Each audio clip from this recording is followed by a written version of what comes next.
صحابی رضی اللہ تعالیٰ عنہ کفار کے ساتھ لڑ رہے تھے، وہ گرفتار ہو گئے تو ان کو کافر بادشاہ کے سامنے پیش کیا گیا۔ اب کافر بادشاہ ان سے بڑا متاثر تھا۔ کتابوں میں لکھا ہے کہ کافر بادشاہ نے ان کو تنہائی میں بلایا اور کہا کہ اگر تمہارے خلیفہ عمر ابن خطاب اپنی بیٹی کا نکاح میرے ساتھ کر دیں تو میں مسلمان ہونے کو تیار ہوں۔ تو اس صحابی نے جواب دیا، بھائی میں تو فیصلہ نہیں کر سکتا، یہ تو مولانا سے میں پوچھ کے ہی بتا سکتا ہوں۔ خیر اس کے بعد ان کو چھوڑ دیا گیا۔ وہ مدینہ طیبہ واپس آئے اور انہوں نے آ کے حضرت عمر مولانا کو بتایا کہ حضرت اس بادشاہ نے میرے سامنے کہا تھا اگر تمہارا خلیفہ اپنی بیٹی سے میری شادی کر دے تو میں کلمہ پڑھنے کو تیار ہوں۔ تو عمر مولانا نے فرمایا کہ تم نے ہاں کیوں نہ کر دی؟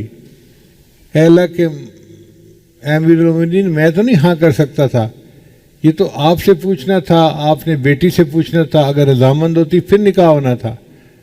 تو عمر مولانا نے جواب دیا کہ عمر کی بیٹی کی شان اور بڑھ جاتی اگر اس کی وجہ سے کوئی بندہ ہدایت کو قبول کر لیتا، اس کی شان اور بڑھ جاتی اگر اس کی وجہ سے کوئی بندہ کلمے کو قبول کر لیتا۔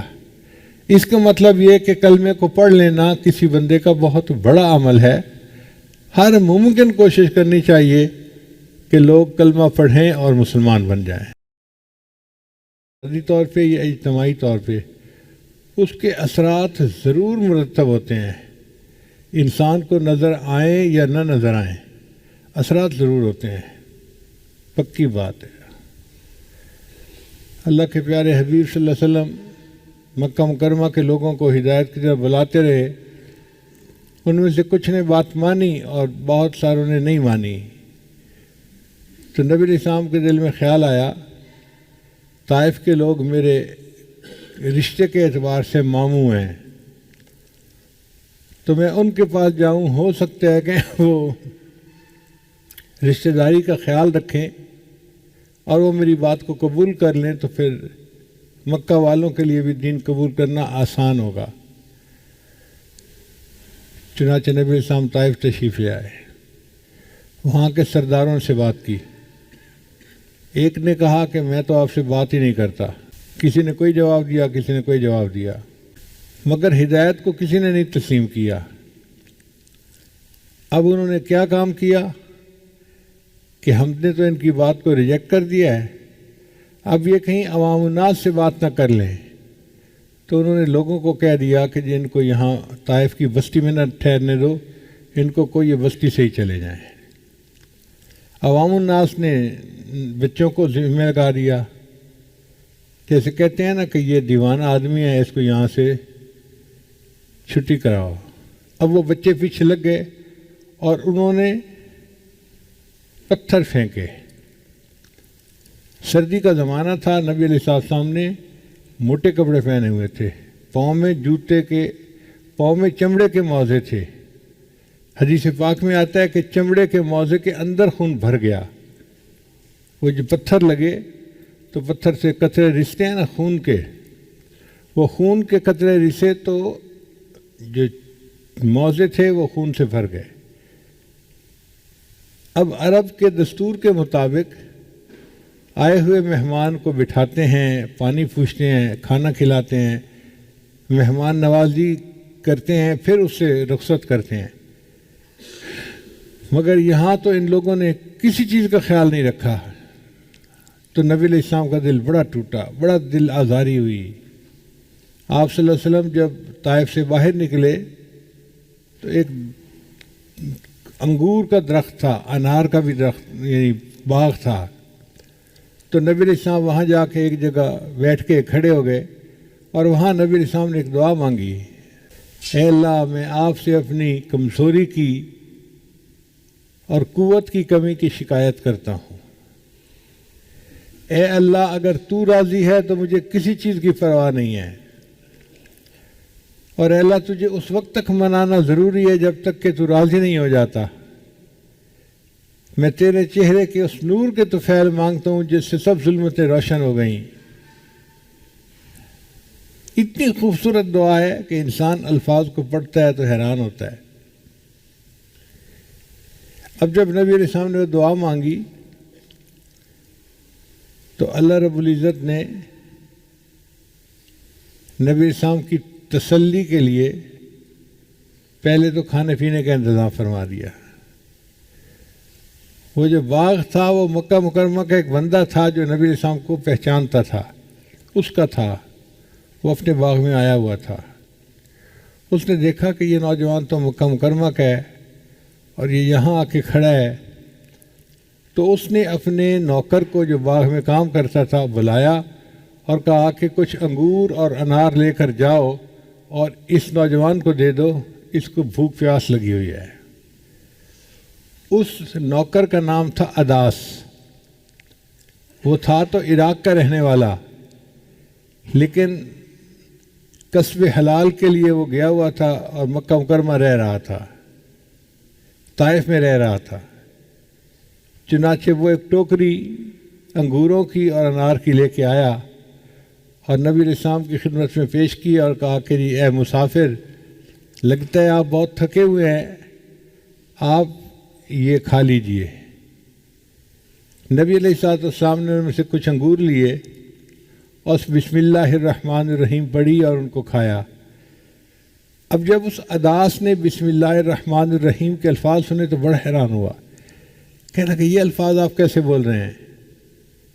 تو نبی علیہ السلام نے فرمایا کہ میں اللہ کا نبی ہوں اور مجھے اللہ نے حکم دیا ہے کہ کھانے سے پہلے بسم اللہ کے نام کی برکت سے ہم پڑھیں تو اس کی برکت سے کھانے کے اندر بھی برکت آ جاتی ہے۔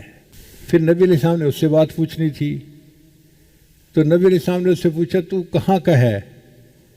چونکہ عراق کے لوگوں کی شکل صورت رنگ اور تھا، عرب کے لوگوں کا اور تھا، تو واضح پتہ تھا کہ یہ باہر سے آیا ہوا بندہ ہے۔ اس نے کہا جی میں تو عراق سے آیا ہوا ہوں، نینوا کے علاقے سے، اور یہاں پہ میں مزدوری کرتا ہوں۔ تو نبی علیہ السلام نے فرمایا اچھا تم اس شہر سے آئے ہو نینوا سے جہاں حضرت یونس علیہ السلام آئے تھے۔ وہ آدمی اس کی توقع نہیں کرتا تھا کہ نبی علیہ السلام کی مبارک زبان سے وہ یونس علیہ السلام کا نام سنے گا، کیونکہ یہ تو ایک علاقائی انفارمیشن تھی جو علاقے کے لوگوں کو پتہ تھی، مکے کے لوگوں کو تو پتہ ہی نہیں تھا کہ وہاں کیا ہوا کیا نہیں ہوا۔ تو وہ بڑا حیران ہوا کہ آپ یونس علیہ السلام کو کیسے جانتے ہیں؟ نبی علیہ السلام نے فرمایا کہ میں بھی اللہ کا نبی ہوں اور یونس علیہ السلام بھی اللہ کے نبی تھے، اور اللہ نے مجھے ان کے حالات کا علم عطا فرما دیا۔ وہ آدمی اتنا متاثر ہوا کہ اس نے کلمہ پڑھ لیا، وہ مسلمان ہو گیا۔ آپ دیکھیے ہدایت کی محنت ہوئی طائف کے لوگوں پہ، انہوں نے ایمان قبول نہیں کیا، اللہ نے یہاں اس عراق کے بندے کو جو ایک مزدور کے طور پہ کام کرتا تھا ہدایت سے نواز دیا۔ اس کا مطلب یہ کہ ہدایت کی محنت جب بھی کی جاتی ہے اس کا اثر کہیں نہ کہیں ضرور پڑتا ہے۔ سامنے والا اگر قبول نہیں کرتا تو اللہ کسی اور علاقے کے لیے ہدایت کا فیصلہ فرما دیتے ہیں۔ ہدایت کی محنت رائے گاہ نہیں جاتی۔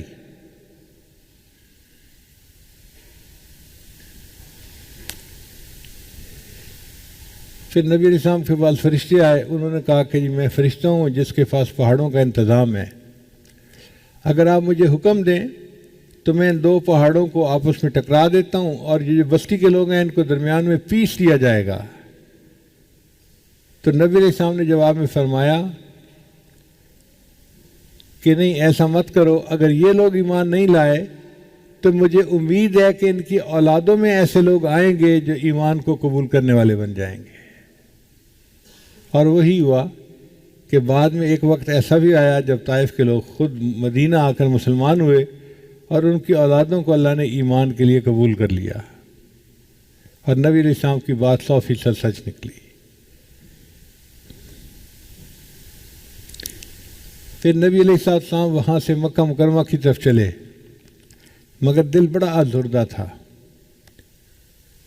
راستے میں ایک جگہ رات گزاری اور فجر کی نماز پڑھی۔ فجر کی نماز میں نصیبین جگہ تھی، وہاں پر جن آئے اور جنوں نے نبی علیہ السلام کے ہاتھ پہ اسلام کو قبول کر لیا۔ تو علماء نے لکھا ہے کہ محنت ہوئی ہدایت کی طائف میں، پتھر کھائے طائف میں، قربانی دی طائف میں، اللہ نے ایک عراق کے بندے کو ہدایت عطا فرما دی اور ایک اللہ نے جنوں کو ہدایت عطا فرما دی۔ اس کا مطلب یہ کہ ہدایت کی محنت کرنے پر اللہ نظر آنے والے لوگوں کو بھی ہدایت دیتے ہیں اور ان کو بھی ہدایت دیتے ہیں جن کو بندہ دیکھ ہی نہیں سکتا، دور کہیں ہوتے ہیں۔ جیسے جنوں کو یہاں ہدایت ملی، ایسے اللہ تعالیٰ کسی دور کے ملک کے لوگوں کو ہدایت عطا فرما دیتے ہیں ہدایت کی محنت کی وجہ سے۔ نبی علیہ السلام نے کلمے کی تعلیم بھی دی لوگوں کو، اور اس ہدایت کے لیے نبی علیہ السلام نے ہر ممکن کوشش کی۔ حتیٰ کہ ایک ایسے بھی صحابی ہیں، ان کا نام ہے حضرت رکانہ رضی اللہ تعالیٰ عنہ۔ وہ اپنے علاقے کے بڑے پہلوان تھے، اپنے علاقے کے رستم تھے، یوں سمجھ لیجیے۔ ان کو اپنی قوت بدن کے اوپر بڑا فخر تھا۔ انہوں نے سنا کہ مدینہ میں ایک شخص آئے ہیں جو نبوت کا دعویٰ کرتے ہیں، تو وہ چلے معلومات کرنے کے لیے۔ اللہ کی شان کے مدینہ طیبہ داخل ہونے سے تھوڑا پہلے، جیسے شہر کے باہر کا علاقہ ہوتا ہے نا، وہاں اس کی نبی علیہ السلام سے ملاقات ہو گئی۔ اس نے نبی علیہ السلام سے پوچھا کہ میں نے سنا ہے کہ اس شہر میں کوئی بندہ آیا ہے جو نبوت کا دعویٰ کرتا ہے۔ تو نبی علیہ السلام نے فرمایا ہاں وہ میں ہوں۔ وہ دیکھ کر بڑا حیران ہو گیا۔ پھر اس نے ایک بات کی، اس نے کہا جی میں دیہاتی آدمی ہوں، علم سے میرا کوئی تعلق نہیں ہے، میں کوئی عالم نہیں ہوں، میں تو ہوں پہلوان۔ آپ میرے ساتھ کشتی کریں، آپ مجھے گرا لیں گے تو میں آپ کی نبوت کو تسلیم کر لوں گا، اور میں اگر آپ کو گرا لوں تو میں آپ کو کیوں اپنے سے بڑا مانوں۔ موٹے بدن کے دماغ میں موٹے ہی ہوتے ہیں۔ آپ دیکھیے اللہ کے حبیب سے اس کے لیے تیار ہو گئے۔ آپ نے فرمایا اچھا تو میرے ساتھ کشتی کر لو۔ کہاں نبوت کا مرتبہ، کہاں وہ علم و عرفان، کہاں وہ اللہ کے حبیب، انبیاء کے سردار، اور کہاں ایک آدمی کی ہدایت کے لیے کشتی کرنے کے لیے تیار۔ چنانچہ جب کشتی ہونے لگی تو نبی علیہ السلام نے اس کو ہاتھ سے پکڑا اور یوں نیچے کر کے گرا دیا۔ وہ کہنے لگا کہ بس لگتا ہے میرا پاؤں پھسل گیا، ورنہ میں کبھی ایسے گرا تو نہیں، دوبارہ پھر کشتی ہونی چاہیے۔ نبی علیہ السلام نے فرمایا بہت اچھا۔ اب جب دوبارہ کشتی کی تو نبی علیہ السلام نے پھر اس کو پکڑا اور پکڑ کے نیچے دکھا گیا۔ اب جب دوسری دفعہ گرا تو کہنے لگا کہ مجھے زندگی میں کبھی کسی پہلوان نے ایسے نہیں گرایا، آپ نے اگر گرایا ہے تو آپ کے پاس صرف جسمانی قوت نہیں، کوئی ایمانی قوت ہے، اس لیے میں تسلیم کرتا ہوں کہ آپ اللہ کے نبی ہیں۔ وہ رکانہ رضی اللہ عنہ کلمہ پڑھتے ہیں اور صحابی کے درجے میں شامل ہو جاتے ہیں۔ اس کا مطلب یہ کہ ہدایت کی محنت ہر بندے کے لیے ضروری ہے، اور اللہ اس کا نتیجہ ضرور نکالتے ہیں۔ اور ہدایت کے لیے ایک عمل یاد رکھیے، کسی بندے کا عقیدہ ٹھیک نہ ہو، کسی بندے کے عمل ٹھیک نہ ہو، ماں باپ کا نافرمان ہو، یا اور ایسی کوئی اس کے اندر عیب ہو، تو اس کو ایک وظیفہ کروائیں۔ کون سا وظیفہ؟ یا رحمان، یا رحیم، یا ہادی، یہ تین لفظ یاد رکھیں۔ یا رحمان، یا رحیم، یا ہادی۔ اگر آپ کسی کو کہیں گے نا کہ وہ پڑھو تم نیک بن جاؤ گے، وہ نہیں پڑھے گا۔ آپ حکمت سے کام لیں۔ اگر کوئی بچی ہے، بے نمازی ہے، دنیا کی طرف لگی ہوئی ہے، دین کی طرف آتی نہیں ہے، اس کو کہیں کہ بچہ یہ عمل کرو، ہر نماز پڑھو، اور نماز کے بعد یہ 21 مرتبہ یا رحمان، یا رحیم، یا ہادی۔ اور اگر نماز نہیں بھی پڑھتی تو ویسے ہی دن میں 21 مرتبہ پڑھ لے یا رحمان، یا رحیم، یا ہادی، تو تمہارا رشتہ اچھی جگہ ہو جائے گا۔ اب یہ بات ایسی ہے کہ جس کو سن کے ہر لڑکی متوجہ ہو جاتی ہے، میرا رشتہ اچھی جگہ پہ ہو، میں ہر عمل کرنے کو تیار ہوں۔ تو وہ یہ عمل کرے گی، رشتہ بھی اچھی جگہ ہو جائے گا اور اس کو ہدایت بھی مل جائے گی، وہ نیکی کی طرف بھی آ جائے گی۔ کوئی بندہ ہے تو اس کو کہے بھی آپ کرو، آپ کا کاروبار اچھا ہو جائے گا۔ مردوں کو اپنے کاروبار کی بڑی فکر ہوتی ہے، اور ان کو پتہ چل جائے کہ اس عمل سے کاروبار اچھا ہو جائے گا تو وہ رات کو تہجد میں اٹھنے کے لیے بھی تیار ہوتے ہیں۔ تو جو بندہ بھی ہو اس کو کہیں کہ بھئی اس عمل کو کرو، اس سے تمہارا دنیا کا فائدہ ہو جائے گا، وہ فائدہ بھی ہوگا، اور ایک فائدہ یہ بھی کہ اللہ اس کو ہدایت بھی عطا فرما دے گے۔ ہمارا یہ تجربہ ہے کہ جس بندے کو یہ عمل دیا جائے اور وہ اس کو باقاعدگی سے کرے، 40 دن گزرنے سے پہلے پہلے اللہ اس کو ہدایت عطا فرما دیتے ہیں۔ ہم نے کفر پہ جمے لوگوں کو اسلام قبول کرتے ہوئے آنکھوں سے دیکھا ہے۔ تو یہ ایک بڑا عظیم عمل ہے، یا رحمان یا رحیم یا ہادی، اور اپنے لیے بھی پڑھا کریں اس کو، کبھی کبھی 2-3 دفعہ پڑھ کے اللہ سے دعا مانگیں کہ اللہ ہمیں آپ نے ہدایت دی، اب ہدایت کے اوپر ہمیں جما دیجیے، ہم ساری زندگی ہدایت کے اوپر جمے رہیں۔ ہم اس بات کے محتاج ہیں کہ ساری زندگی ہدایت کے اوپر جمے رہیں، موت تک اللہ ہمیں ہدایت عطا فرماتے رہیں۔ جو بندہ مرتے دم تک ہدایت پر رہے گا، جب اس کی روح نکلے گی تو وہ اللہ کا مقرب بندہ ہوگا۔ اس کے لیے اللہ تعالیٰ دنیا میں بھی عزتوں کے فیصلے فرمائیں گے اور آخرت میں بھی اس کو عزتیں نصیب ہوں گی، اس لیے کہ وہ ہدایت پر ہوگا، وہ سیدھے راستے پر ہوگا۔ اور یہ اتنی اہم نعمت ہے کہ اس کے لیے دن میں کئی دفعہ دعا مانگی۔ آپ دیکھیے نماز کی ہر رکعت میں ہم دعا مانگتے ہیں، اہدنا الصراط المستقیم، اللہ ہمیں سیدھے راستے کی رہنمائی فرما دیجیے۔ یہ سیدھے راستے کی رہنمائی کیا ہے؟ دین کے اوپر ہمیں جما دیجیے، شریعت و سنت کے اوپر استقامت والی زندگی عطا فرما دیجیے۔ یہ سیدھا راستہ ہے، اس کے اوپر ہم جمے رہیں اور اس کے اوپر ہی ہم زندگی گزارنے والے بن جائیں اور اپنے رب کو راضی کرنے والے بن جائیں۔ جو ہدایت کی محنت کرے گا، اللہ تعالیٰ اس کے بدلے اس کی آنے والی اولادوں کو ہدایت عطا فرمائیں گے۔ ایک دفعہ کفار نے حضرت بلال عنہ کو بہت زیادہ سزا دی، بہت زیادہ سزا دی۔ تو نبی علیہ السلام نے جب دیکھا حضرت بلال عنہ کو اس مشقت میں، اس تکلیف میں، تو نبی علیہ السلام کا دل بہت ٹوٹا۔ آپ صلی اللہ علیہ وسلم نے آسمان کی طرف دیکھا کہ یا اللہ، آپ کا ایک بندہ دین کی خاطر اتنی مشقتیں برداشت کر رہا ہے۔ تو اللہ رب العزت نے نبی علیہ السلام کو ایک نقشہ دکھایا، میرے محبوب پریشان نہ ہوئیے، میں نے بلال کی اس مار کی وجہ سے فلاں فلاں جگہ کے لوگوں کی ہدایت کے فیصلے فرما دیے۔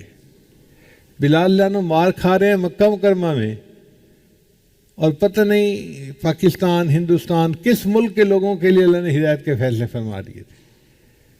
تو ہدایت کی محنت کے اثرات ضرور ہوتے ہیں۔ ہمارا کام ہے محنت کرنا۔ کبھی اللہ دکھا بھی دیتے ہیں، جیسے عداس کو دکھا دیا آنکھوں سے کہ وہ کلمہ پڑھ کے اسلام کو قبول کر رہا ہے، اور کبھی نہیں بھی دکھاتے، جیسے نبی علیہ السلام کے ہاتھوں پہ جنوں نے اسلام کو قبول کیا۔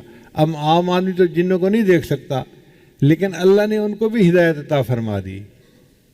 اور خاص طور پر اس دجالی فتنے کے دور میں اپنے ایمان کے لیے فکر مند رہنا اور اس کے لیے دعا کرتے رہنا، یہ انتہائی ضروری ہے۔ اور جس بندے کا ایمان سلامت رہا، اس نے سب نعمتوں کو پا لیا، وہ سعید بن گیا۔ اور ہر نماز میں دعا بھی مانگا کرے، اپنے لیے بھی، اپنے بچوں کے لیے، والدین کے لیے، سب کے لیے، کہ اللہ ہمیں ہدایت کے اوپر جمائے رکھیے۔ یہ آپ کا ہم پر احسان ہے کہ آپ نے ہمیں ہدایت عطا فرما دی، اس میں ہمارا کوئی کمال نہیں ہے۔ کمال صرف کمال والے کا ہے، پروردگار کا ہے۔